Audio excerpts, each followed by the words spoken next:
Are you running out of stories yet? Do you know what? I'm not. This is the worrying thing.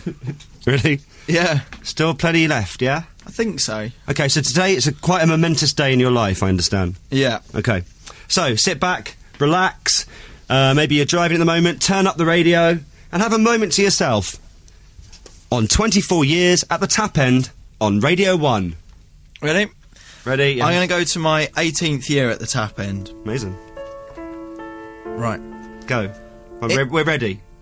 Right. Go. It had We're been ready, go. Oh. It had been a priority of mine for quite some time now. The guys who could drive were getting on average more girls than those that didn't. Today was my turn. Always the case. The day had arrived, the day of my driving test. Arguably one of the most important days of my youth. It was the lead-up of a good couple of months of lessons, theory tests, tears, tantrums, but here I was, in the waiting room of Pinner Test Centre, waiting to see which driving invigilator I was being drawn. Did you have a lot of tantrums?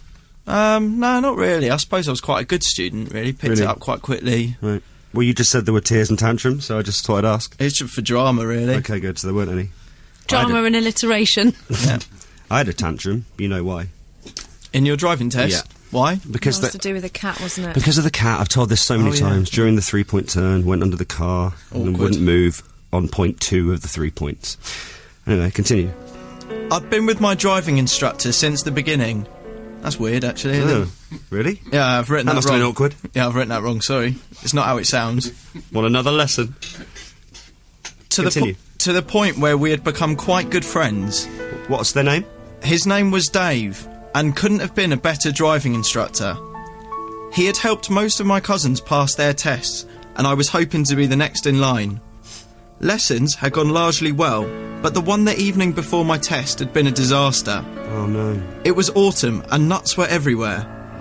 The night before my test, I accidentally hit a squirrel, which severely knocked my confidence. Was it okay? No, it wasn't. It all went wrong from there, stalling at every set of traffic lights, and despite several slaps at the clipboard on the dashboard, I failed to emergency stop. Me and my driving instructor had an argument, which culminated in me walking away from the car into the pub opposite. Oh, no. Conveniently, the incident took place just outside the Misty Moons. Oh, Misty Moons! Yeah. Yeah. As far as lessons go, it couldn't have really gone worse. Dougsy came to meet me in the pub. The whole squirrel thing had made me think that to pass the test, I was going to need more than luck. Dougsy had already... Yeah, to know how to drive. That as well. Dougsy had already passed his test, and together we came up with a brilliant plan. Dougsy was going to use his car like a police escort, go ahead on certain roads to block the traffic, and ensure I had a clear route. Are you serious? Yeah, this was the plan anyway. So he's going to be a police escort to make sure that you're all fine? Yeah. What a great mate. What a friend. Generally, the test takes one of 5 routes, so if Dougsy broke down on the main road nearby, it would make the tricky right turn easy. We also worked out a coding system with his lights. 2 flashes for stop, 1 flash for go. Really thought about this. This way, he could drive behind helping out. Dougsy convinced me this was foolproof, and although we weren't quite sure of the legalities of it, Oh, God. we left the pub happy with our plan. On the way home from the pub, I called Dave, the driving instructor, to apologise. He told me not to worry, driving tests are stressful, and that he was sure that the next day would all be fine. Did you properly go off at Dave? Yeah, I did, yeah. Did you? I stormed off, You yeah. regret that now? I really do. I'm Say sorry to Dave. Really sorry, Say Dave. sorry again. Really sorry. How sorry? He probably won't be listening, though, because I asked him to put the radio on in the car when I was doing the lessons. They don't do it. No, they don't. They don't like it. Why don't driving instructors You do think that? they would for 30 quid an hour? You think they would? Hey, I'd do anything for... Yeah. No, I wouldn't. I stopped myself. Whoa. I stopped it. But if you want to pay me £30 an hour to Yeah. sit in my car and listen to the radio, I'm Yeah, more than happy. Exactly. 30 quid. I want to hear Fern Cotton. Thank you. We left the pub happy with our plan. Nope, I've done that. Yeah. I decided to keep the plan away from him. That was Dave, the instructor there. Oh. Carry on. Okay, carry on. My exam was an early one, about 8:30 a.m, so I got up in plenty of time to down a couple of coffees and demolish a bacon sandwich. It was about 8 a.m, and I was at the test centre, waiting. Dougsy's phone was ringing out every time. I assumed he was already putting the plan into motion. He was busy. But I had a horrible feeling that he was probably just asleep. I kept on calling, still no answer. I sat there with Dave, waiting to find out who my invigilator was going to be. It was as exciting as the third round draw of the FA Cup. Dave knew... Is that the one with the Kinder eggs? Eh? Is that the one where they get them out of the little... What's that? It is The it? one with the Kinder eggs? The one that doesn't speak, saying yes, it is the one that I'm thinking of. They have Kinder I eggs relate in everything football. to food. No little plastic, you know, like you get the toy yeah, in. she's not wrong. Oh, yeah. Little plastic things, and they pull it out. I always want it to be chocolate. It's some boring, like, Yeah, always boring. football draw. Yeah. Right. Dave knew them all and told me that as long as we don't get a certain lady, we will be fine. Still, Who? I can't say her name. Oh, go Definitely on. not. No, in case she's working this. Okay, don't. Definitely not.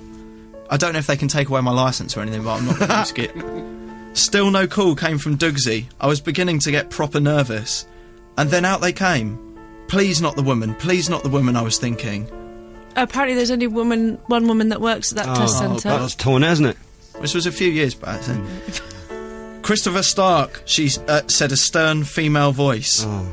It was like Watford drawing Man United. I couldn't help but feel the odds were against me. Why is it always related back to football? Always. I think most things in my life are. We shook hands and made our way to the car. I went on a charm offensive, telling her how nice she looks. It didn't go down well. She asked me to read out the number plate of a car just in front, a bit of a sight test. To impress her, I thought I'd read the number plate of a car even further away. Idiot! Just do what she says at the back of the car park. Oh. That didn't go down well either. It was all how I feared. I was nervous, and as we began the test, and I'm not sure why I did it, I told her she smelt nice. Oh, God. An awkward silence followed, and I was instructed to drive forwards. The rest of the test I shut up and took the instructions. Weirdly, it was actually all going well, even without the help of Dougsy. Manoeuvres went well, I nailed the tricky right turn, and we even managed to strike up a bit of awkward banter halfway round about the weather. But right down the narrow road by Pinner Memorial Park, disaster struck. I hit the curb and swore very loudly. To be honest, I was all up for just getting out the car there and then and heading straight to the pub. Misty Moons. I decided against it and reluctantly drove back to the test centre, massively deflated. Annoyed at myself, we parked up the car and she started filling in forms. It took ages. She turned to me and it all went a bit X-Factor results. "You're clearly a good driver," she said. "You've got a lot of potential, but I'm sorry to say, you're going to be driving a lot more. You've passed." Did she actually do it like that? I was trying to remember it. I remember thinking, I've definitely not got this, I've definitely not got this, and then got this, so it was something like that, yeah. It's like a bit Louis Walsh, isn't it? It was like, I'm here want to tell you. in the final. I want you in the final. I couldn't believe it. She put the curb thing down as a minor. What a legend. I gave her a hug. Again, this didn't go down well. But I didn't, Oh, my God. Seriously, move away from the instructor, from the invigilator. but I didn't care by then. I apologised and went to tell Dave, my instructor. He was happy. We high-fived. And I performed my celebratory dance. Which is? It's a sort of, I suppose you describe it as a kind of shuffle. Okay. You want to see? Yes, yeah, I please. would like, actually, yeah. It was just like, Obviously, this is radio, but I'll describe it to you. it's, Watch so- the Christmas tree, watch the Christmas tree. it's right like- behind you there. So you've passed, and I was like, It's a slowed down version of the Running Man with extra arms. Very well described. Good. Sit down again. That was rubbish. I had my driving licence, but it was more than that. It was a licence to be free, a licence to have no boundaries. The possibilities were endless. I forgave Dougsy for his lack of help. Where was he? He was in bed. Yeah. And we spent the day doing what we do best, demolishing pizza at a Pizza Hut buffet. It was a great day. Oh, all you can eat. Of course. Brilliant. And that's it. There we are. Now you've got your test. Got the licence, and pleased to say I've still got it. Yeah, that's great.